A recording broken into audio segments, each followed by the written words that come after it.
June 26, 1943, 1512 hours. 27,000 feet above the slate-gray expanse of the English Channel, where the wind howled at 250 miles per hour and the air was so thin it stole breath even through an oxygen mask. Oberfeldwebel Franz Müller, callsign Müller, of JG-26, squeezed the firing trigger of his Focke-Wulf FW-190A5 one final time. His knuckles were white, his jaw clenched against the vibration shuddering through the airframe. His eyes fixed on the American fighter ahead, now a silhouette wreathed in smoke and shimmering hydraulic vapor. Tracer rounds, glowing like malevolent fireflies in the high-altitude sun, arcs downward in a lethal parabola, converging on the Republic P-47 Thunderbolt's fuselage. Müller had already fired more than 200 rounds into that aircraft. 20mm high-explosive cannon shells capable of shredding a Messerschmitt Bf-109 in seconds. 13mm armor-piercing machine gun slugs that could punch through cockpit armor at 600 meters. By every law of aerial combat he'd learned since his first sortie over the Channel in 1941, that Thunderbolt should have been a fireball 10 minutes ago. Yet it flew, not limping, not spiraling, not even wavering. It held steady course, wings level, propeller turning with mechanical indifference, as if Müller's entire arsenal had amounted to nothing more than a summer rain. In the 3 minutes since the engagement began, Müller had emptied every weapon on his fighter. 250 rounds of 20mm cannon, 475 rounds of 13mm machine gun fire, and watched with mounting disbelief as the P-47 absorbed punishment that would have annihilated 3 German fighters. And in that moment, colder than the -40°C air outside his cockpit, a truth settled into his bones. Germany was fighting an enemy it could never defeat, not through skill, not through courage, not through will. The morning had begun like any other at Fliegerhorst Abbeville-Drucott, a Luftwaffe forward airfield nestled in the wheat fields of northern France. Dawn broke over dew-laden runways, the scent of avgas and damp earth mingling with the faint tang of burnt oil from yesterday's sorties. At 0630 hours, Müller rose from his cot in the converted farmhouse barracks, his body still aching from the previous day's mission, a fruitless scramble against a high-altitude B-17 formation that had slipped through the Reich's defenses like smoke. At 24 years old, he was already a veteran. 14 confirmed kills, Spitfires over Dunkirk, hurricanes during the Channel Dash, even a pair of P-38 Lightnings caught straggling during a low-fuel return leg. In a profession where the average frontline pilot survived fewer than 20 combat missions, Müller was an anomaly, a survivor, a tactician, a man who understood that in modern air combat, survival was less about heroics and more about geometry, timing, and restraint. The 0800 briefing in the operations tent had been routine. Intelligence indicated a major 8th Air Force raid targeting railway marshalling yards near Amiens. JG-26, Jagdgeschwader 26 Schlageter, one of the Luftwaffe's most elite fighter wings, would intercept. Orders were clear. Prioritize bombers, avoid protracted dogfights with escort fighters. American P-47 Thunderbolts were appearing in increasing numbers on deep penetration missions, their presence altering the calculus of air superiority. Among German pilots, the Thunderbolt was the subject of heated debate. Some dismissed it as a jug, short for juggernaut, a clumsy, overweight brute with the turning radius of a freight train. Others, more derisively, called it Der fette Indianer, the fat Indian, pretending to be a warrior while lumbering through the sky. Mueller had encountered P-47s twice before. Both times he'd used the 4-190's superior climb and roll rate to disengage before the Americans could close. Everyone knew the Thunderbolt's strengths: unmatched dive speed, rugged construction, and 8.50 caliber M2 Browning machine guns that could shred a fighter in seconds. But it couldn't climb like a 190. It couldn't turn at medium altitude. As long as you dictated the terms, hit from altitude, disengage before they could react, it was manageable. Dangerous, yes, but manageable. At 14:45 hours, Mueller's swarm, a flight of 4 FW-190s, rolled down Abbeville's grass runway, BMW 801 radial engines roaring to full throttle. They climbed through broken cloud layers, reaching 28,000 feet within 12 minutes, positioning themselves above a returning stream of B-17 flying fortresses. The bomber formation was already battered, 3 aircraft trailing thick black smoke, one flying on 3 engines, its starboard wingtip drooping ominously. Their defensive boxes had loosened, a telltale sign of heavy combat, and above them, stacked in layered echelons from 25,000 to 30,000 feet, flew the escorts. Approximately 30 P-47D Thunderbolts, their olive-drab fuselages glinting in the afternoon sun like dorsal fins of sharks circling wounded prey. Swarm leader to all, stragglers at 6 o'clock low, one pass from below, then extend east. Do not engage escorts in turning combat. The voice of Hauptmann Wilhelm Gertner crackled over the RT. It was doctrine forged in blood. The Americans wanted you to turn, to slow down, to enter the kind of close-in dogfight where their heavy armament and structural resilience gave them the edge. German tactics demanded speed, surprise, and escape. Boom and zoom. Mueller's flight dove toward a lagging B-17, its formation discipline broken, engines sputtering. But before they reached firing range, 4 Thunderbolts peeled off from high cover, diving with terrifying speed. Achtung! Thunderbolts, 4 o'clock high. Mueller broke hard right, pulling into a climbing turn. His FW-190, lighter and more agile, should have turned inside the Americans effortlessly. But the P-47s didn't turn. They made one high-speed slashing pass, 8.50 caliber guns stitching a wall of tracers across the sky, then zoomed back to altitude before the Germans could react.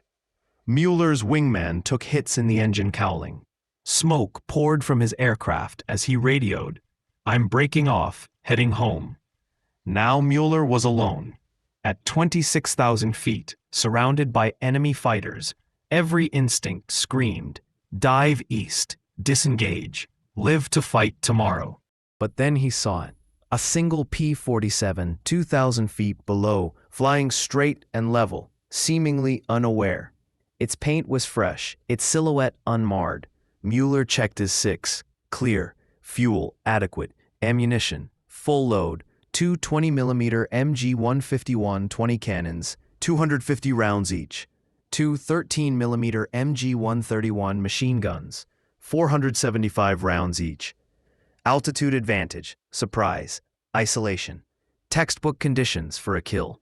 He rolled inverted, dropped into a dive, sliding into the Thunderbolt's blind spot, the classic bounce position.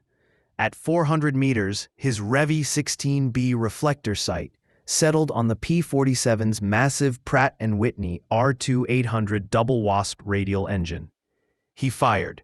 The FW-190 bucked as 20mm shells screamed toward the target. Bright flashes erupted along the fuselage and wings. 4, maybe 5 direct hits. Any German fighter would have been aflame. But the Thunderbolt didn't flinch. It banked hard right. Mueller followed, his 190 carving a tighter turn, and fired again. This time the canopy shattered, plexiglass shards spiraling into the slipstream. Surely the pilot is dead, he thought. But the P-47 leveled, then pushed into a dive. Mueller followed, airspeed climbing, 400 kilometers an hour, 500, 550. The Thunderbolt was accelerating like a stone dropped from heaven. At 600 kilometers per hour, Mueller's controls stiffened, the dreaded compressibility. Shockwaves formed over the wings, rendering the elevator nearly useless. He pulled back on the stick with both hands, muscles straining, leveling out at 15,000 feet. The P-47 was gone. Then he spotted it, 12,000 feet, 3 kilometers west, still flying straight toward England, trailing smoke but holding altitude. Mueller's stomach turned cold. He'd hit it with enough 20-millimeter shells to down a bomber, and it was still flying. Order said, 1 pass, then disengage. But this was no longer tactical. It was personal. He dove again, closing to 200 meters, point-blank range. He could see the damage, holes in the wings, shattered canopy, dark streaks of hydraulic fluid. He held the trigger down. Cannon and machine guns fired in unison, their convergence pattern creating a cone of destruction that engulfed the Thunderbolt. Metal fragments spun away. A 20-millimeter shell detonated against the armored headrest behind the pilot's seat. Another exploded in the engine cowling, sending a gout of flame rearward. The P-47 nosed down, finally, but then leveled again. Engine running, propeller turning, under control. His cannons ran dry. He repositioned, pulling alongside at 50 meters. For the first time, he saw inside the cockpit. The American pilot, young, blood on his flight suit, face a mask of pain and concentration, still had his hands on the stick. Their eyes met. In that instant, Mueller saw not an enemy, but a mirror, another man doing his duty in a machine not built to die. Mueller pulled ahead and raked the P-47 with his machine guns, nose to tail, engine to rudder, until his guns fell silent. Every round spent. The Thunderbolt was now a sieve, dozens of holes, cowling torn away, fluids streaming in iridescent ribbons. Yet it flew. He pulled alongside once more. The American turned his head, gave a slight nod. Without thinking, Mueller raised his hand in salute. Then he peeled away, eastbound, his mind shattered. The 22-minute flight back to Abbeville passed in numb silence. He'd been taught that aircraft were fragile, that combat was a matter of precision, not brute force. German engineering prized performance. Light airframes, responsive controls, climb rates that defied physics. Durability was a luxury they couldn't afford. But the P-47, it defied logic. It wasn't fast in a turn. It couldn't climb like a 190. But it could take hits that should have been fatal and keep flying. And in a war of attrition, that changed everything. At 16:23 hours, he taxied to his dispersal. His crew chief, Feldwebel Hans Schmidt, approached. "How was the hunt, Herr Oberfeldwebel?" Mueller didn't answer. He walked around his FW-190, inspecting for battle damage. Only minor dents from debris. Finally, he said, "I need to speak with the Hauptmann, and I need the armorers to confirm my ammunition expenditure." "You used it all?" Schmidt asked, incredulous. "Every round. Cannon and machine guns. All of it. And the kill? No kill. The American made it home." Schmidt's face fell. In 2 years together, Mueller had never failed to destroy a target after expending full ammunition. But how? Mueller looked at him, and for the first time, voiced the thought that had haunted him since 1512 hours. "I don't know if we can win this war." In the operations room, the mood was grim. Of 12 aircraft launched, only 9 returned. 2 pilots dead, 1 missing. Claims were sparse. When Mueller debriefed, he spoke with clinical precision. Time, altitude, ammunition expended, observed damage. Hauptmann Gertner listened, then asked, "You fired 725 rounds into one fighter, and it escaped?" I closed to 50 meters. I counted the holes. I saw the pilot's eyes. It flew. Another pilot murmured, "I've heard the same. The Thunderbolt is built like a tank." Gertner chose his words carefully. "Report only what you saw. No speculation. Let intelligence draw conclusions." Miller understood. In mid-1943, admitting Allied technical superiority was tantamount to defeatism, career suicide, possibly worse. That night, in his logbook, technically forbidden, Mueller wrote, "The P-47 absorbs damage that would destroy any German aircraft. Its engine runs after multiple 20mm hits. Its pilot flies wounded. America has chosen survivability over elegance. In a war of production, this is decisive. If we lose two 190s to down one P-47, who wins the attrition?" His report, along with others from JG-26, reached General Adolf Galland, the Luftwaffe's inspector of fighters. Galland, a decorated ace himself, recognized the truth. He'd tried warning Göring, only to be branded a pessimist. So he filed the report under enemy aircraft tactical assessment. Not destroyed, but not acted upon. In the Third Reich, reality was subordinate to ideology. By August 1943, Luftwaffe High Command issued a tactical bulletin. Avoid prolonged combat with P-47. Attack from altitude. Target cockpit engine. Do not pursue into dives. Mueller read it with bitter irony. These weren't tactics for victory. They were survival instructions for a losing war. When a young pilot asked, "How do we stop them?"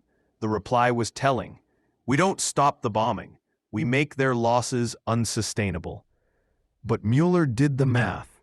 300 bombers per raid, 5% loss equals 15 aircraft.